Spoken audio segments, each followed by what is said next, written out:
Isang mapagpalang araw sa bawat isa sa inyo, mga mag-aaral ng ikapitong baitang. Natutuwa ako na makasama kayo sa ating pag-aaral sa araw na ito. At umaasa ako na nasa inyong tabi ang inyong mga module, ang inyong ESP notebook at ang inyong ballpen.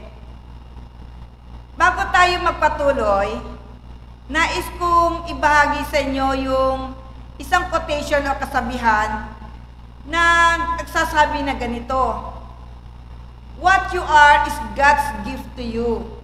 What you become is your gift to God. Kung ano ka, ay siyang regalo sa iyo ng Diyos, at kung anong magiging ikaw, ay siya mo namang regalo sa Diyos. Magkakaiba man tayo ng itsura, magkakaiba man ang bawat isa sa atin, naniniwala ako na nilikha tayo ng Diyos ayon sa kanyang dakilang layunin at dahilan. Kayo bilang mga kabataan, bilang mga mag-aaral, bilang mga anak, ay may kanya-kanyang mga katangian na magbibigay karangalan, una sa Diyos, sa inyong mga magulang at sa ating lipunan, at maging sa inyong mga mahal sa buhay. Kaya bilang isang individual, bilang isang kabataan, lagi niyong iisipin na may magagawa kayo dahil kung ano man yung mabubuting gawa ninyo ay paraan ng inyong pasasalamat at siya ninyong regalo mula para sa Diyos na may likha sa inyo at sa bawat isa sa atin. Ang ating pag-aaralan sa araw na ito ay mula sa Module 1 na may pamagat na mga angkop at inaasahang kakayahan at kilos sa panahon ng pagdadalaga at pagbibinata. Sa pasimula, alamin natin muna din ano nga ba yung mga inaasahan o nais maipakita ng bawat isa sa atin. Ano ba yung pwede nating maipamalas o maipakita? Tingnan natin mga anak at sabayan niyo ako sa pagbasa ha. Una, matutukoy ang mga pagbabago sa inyong sarili mula sa gulang na 8 o 9 hanggang sa kasalukuyan sa aspeto na A. Pagtatamo at pagkakaroon ng bago at ganap na pakikipag-ugnayan o sa English ay tinatawag na more mature relations sa inyong mga kasing edad.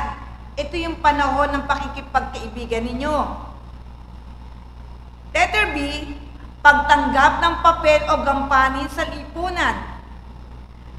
Letter C, pagtanggap ninyo sa mga pagbabago sa inyong katawan at paglalapat ng tama at wastong pamamahala sa mga ito.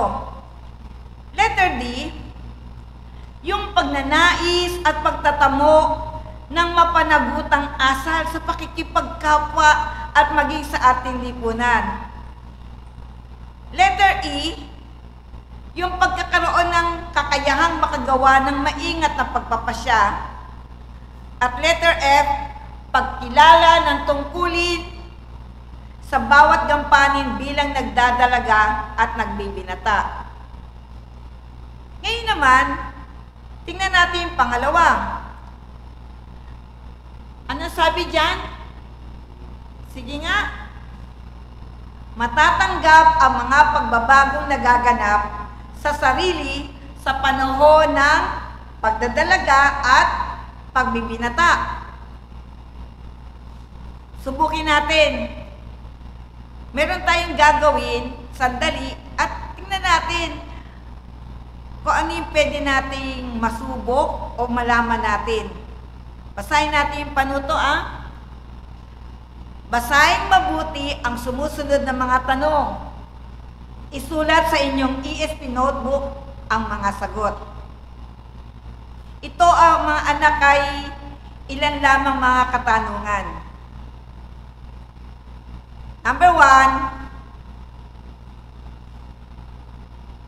nauunawaan ko ang mga pagbabagong nararanasan ng aking katawan at akin itong pinangangalagaan.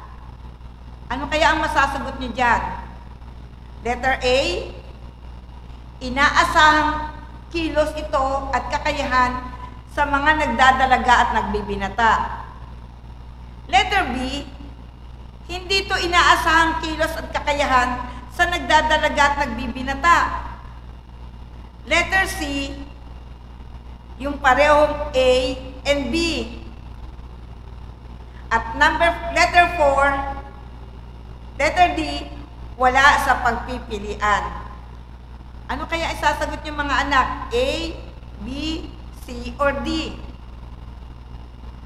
Tanong bilang 2.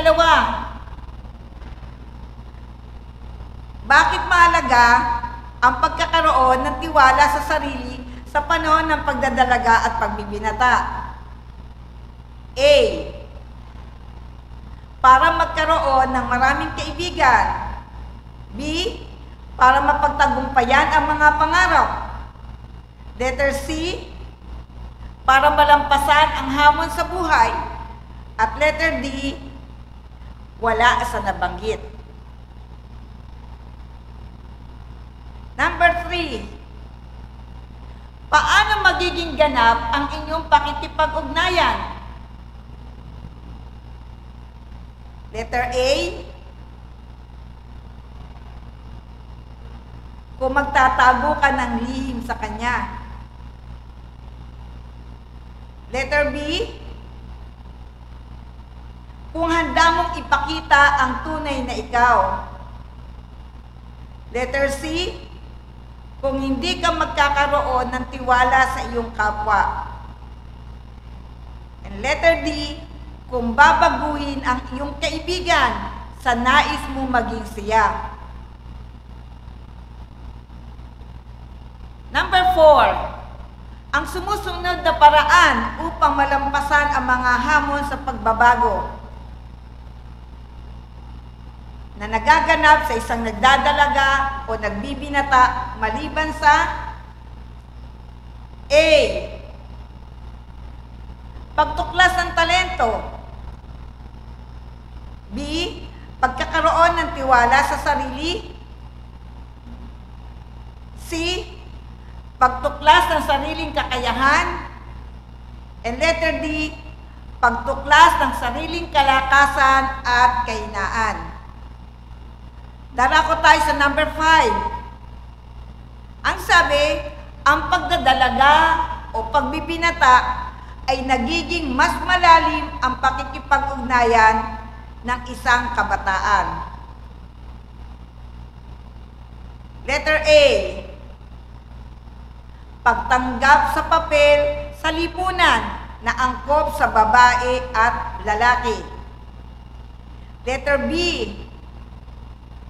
pagnanais at pagtamo na mapanabutang asal sa pakikipagkapwa. Letter C, pagkakaroon ng kakayahang makagawa ng maingat na pagpapasya. At letter D, pagtatamo ng bago at ganap na pakikipag-ugnayan sa mga kasing-edad. Mga anak, iyan ay 5 lamang at ang inyong mga sinagot ay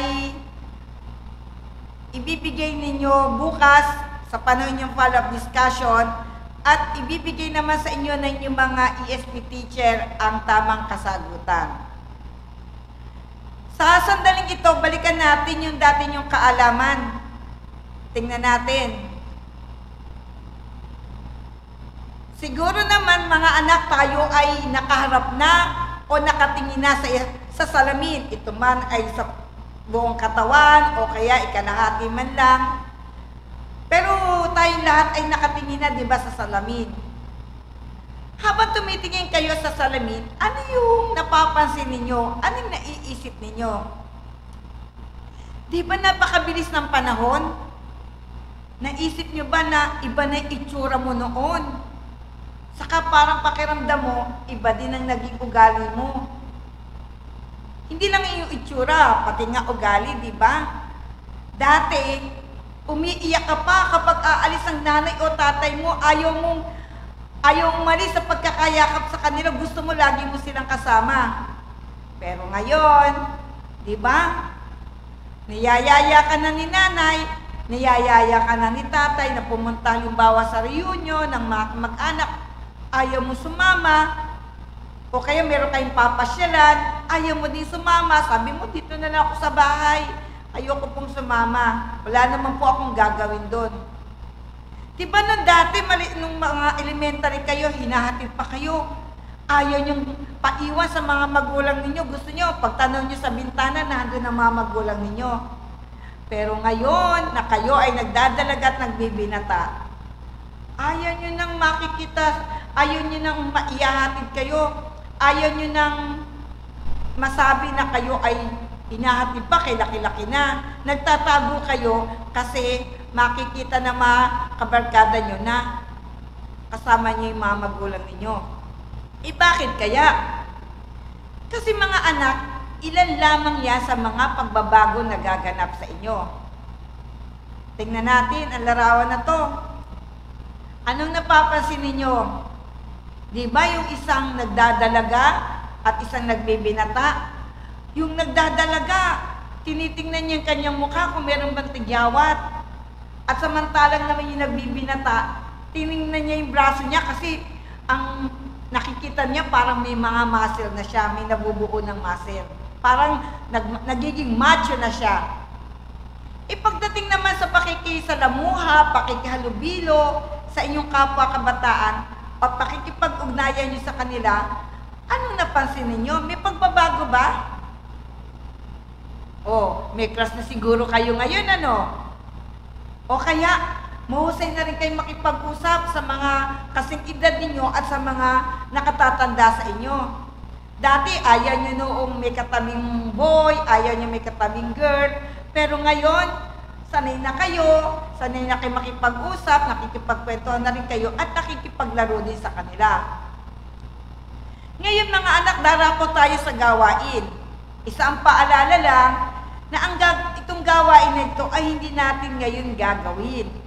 Bibigyan ko lamang ito ng paliwanag at pagkatapos ng mga live streaming ay maaari nyo nang gawin ang gawain na ito.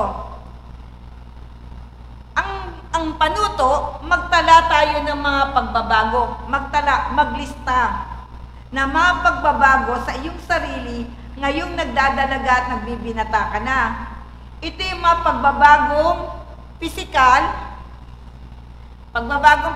at yung pagbabago sa pakikitungo sa kapwa. Alam niyo pa sa pisikal, halimbawa, lumaki yung boses mo, kumapal yung boses mo. Dito sa unang column, din nyo isusulat. Doon sa kabilang column, na yung mga pisikal na napansin nyo na bago sa inyo. At dito sa ikalawa, ay yung pagbabago na naganap sa inyo sa pakikitungo nyo sa inyong kapwa. Pangalawang gawain, mga anak, ito naman yung paggawa ng profile. Ang title niyan ay Profile Ko Noon at Ngayon. Dalawang column din yan. Ang unang column, ako noon, yan anak ay mga edad o gulang 8 hanggang 11. Elementary days ninyo nung kayo elementarya. At yung ikalawang column ay yung ako ngayon. Bigyan natin na halimbawa. Noon, hindi ako masyadong palabati. Nahiya ako hindi ako sanay makipag-usap. Pero ngayon, na ako'y nagdadalaga at nagbibinata na, nagiging palabati ako. Binabati yung mga nakakasalubong ko, binabati ko yung mga kapitbahay namin. Ngayon sa gawain 3, meron tayong gagawin na online activity. Bisitahin ang link na nasa ibaba para malaman natin kung ano yung nilalaman ng gawain. Mga anak yan yung ating link. At yan ay makikita din ninyo sa inyong mga module. Okay? At para sa ating huling gawain, sa bahagi naman ng tuklasin, meron tayong ilang sasagutan. Ang tanong, sa palagay mo, ano ano ang mga kakayahan o skills mayroon ng isang nagdadalaga at nagbibidatang katulad mo pagdating sa usapin ng pakikitungo at pagpapaunlad ng iyong sarili at pakikitungo nga sa iyong kapwa. Ilarawan o ipaliwanag ang iyong sagot. Mga anak, ito ay gagawin ninyo sa papel, ha? Ito ay gagawin ninyo galing sa inyong puso. Meron pa tayong isa pang gagawin. Magbigay ng palatandaan sa pag-unlad sa panahon ng pagdadalaga at pagbibinata sa iba't ibang aspeto. Yung aspeto ng buhay natin, anak, nahahati ang buhay natin sa iba't ibang aspeto. Aspetong pangkaisipan, pandamdamin, panglipunan, at emosyonal. Sa pangkaisipan, nakakapag-isip tayo ng dapat gawin sa panahon ng pandemya. Anak, yung nakasulat na ito ay halimbawa, halimbawa ito mga anak. Pagdating sa aspetong pangkaisipan, nakakapag-isip tayo ng dapat gawin sa panahon ng COVID-19 pandemic. Pagdating naman sa aspetong panlipunan, sumusunod tayo sa pinapatupad na mga batas gaya ng curfew, lalo na sa panahon ng lockdown. Naranasan natin lahat yan, di ba? At sa aspetong pandamdamin, yung awareness sa COVID-19. Ibig sabihin, meron kang kamalayan. Alam mo nga, sa isipan mo kung ano ibig sabihin ng COVID-19, pero may kamalayan ka sa pinagdadaanan mo, kung ano yung nagiging damdamin mo sa panahon ngayon. Yun ay bahagi ng aspeto na pandamdamin. At panghuli, yung aspetong moral. Alam mo kung ano yung tama o mali at nararapat gawin o hindi dapat gawin sa panahon ng kagipitan dahil sa lockdown. Mga anak, iyon yung 4 na aspetong nabanggit. Pangkaisipan, panlipunan, pandamdamin, at moral. Ngayon naman, kayo naman ang gagawa, batay sa inyong pagtanaw, sa inyong kaisipan, punan ang chart ng inyong sagot at gawin ito sa papel. Ito ang kanyang itsura, mga anak. Ayun yung 4 na aspeto, pangkaisipan, panlipunan, pandamdamin, at moral. Sa tapat niyan, magsusulat kayo ng inyong personal na kasagutan. Mga anak, yan ay personal. Hindi yan malaya kayong makapagsusulat kung ano yung damdamin ninyo, kung ano yung nasa isipan ninyo, kung ano yung sa tingin nyo ay tama at dapat gawin. At ano yung dapat yung maitutulong sa ating lipunan. Yan yung mga aralin natin, mga anak. Marahil, marami na kayo naisip na mga pagbabago nangyari sa inyong sarili mula sa inyong pagkabata hanggang sa kasalukuyan. Mula sa inyong pisikal na kaanyuan, sa mga pagbabago sa inyong damdamin, pagbabago sa inyong kaisipan, at mga pagbabago sa pakikisalamuhan ninyo sa inyong kabataan, kapwa-kabataan, at sa mga iba't ibang uri ng tao. Ngayon kayo ay nagdadalaga at nagbibinata, makikita natin ang mga angkop at mga inaasahang kakayahan at kilos ninyo ay makatutulong upang magampanan ninyo ang inyong mga tungkulin sa inyong sarili, sa inyong pamilya, at sa ating lipunan. Bago tayo tuluyang magpaalam sa isa't isa, nais kong itagubilin sa inyo ang ilan nating kasunduan.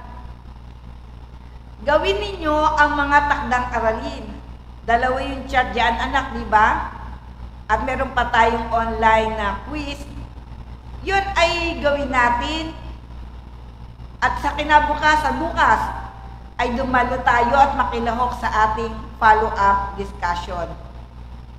Mga anak, wala kaming hinahangad sa bawat isa sa inyo bilang inyong mga guro, bilang inyong mga magulang, kundi ang patuloy kayong lumaki na mayroong karunungan, malakas na pangangatawan, at nakapagbibigay lugod sa Diyos. at sa mga tao. Patuloy nawa ninyong maranasan ang pagkakaroon ng magandang buhay at ang pagiging mabuting tao. Pagpalain nawa tayong lahat ng ating Panginoon at paalam sa inyo, grade 7 students.